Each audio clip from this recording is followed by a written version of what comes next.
So we're going to move on to Sara. Could you tell us a little bit about the education and training and I like also, Pearson, how you mentioned, like, there's the standard training that might be the path to your job, but also some other little nuggets that might not be as obvious. So share anything you'd like, Sara.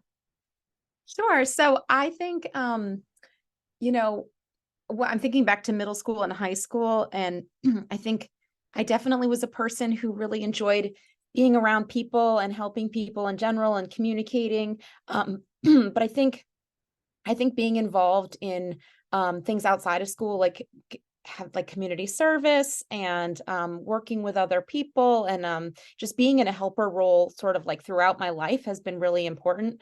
In high school, I was a mentor for a student and worked with her really closely.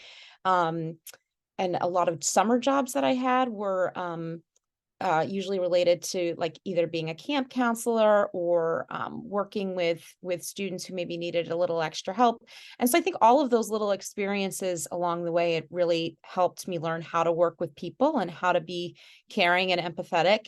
And then when I decided to that I really wanted to be a school counselor, I think my bachelor's degree in psychology was really helpful, but it was sort of a big picture. It was a really big, broad program.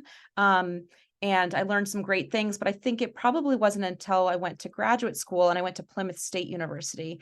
That's when I really started to learn the ins and outs of being a school counselor. And the internship programs were really important when I could actually sit and work with kids and make mistakes and then learn from them.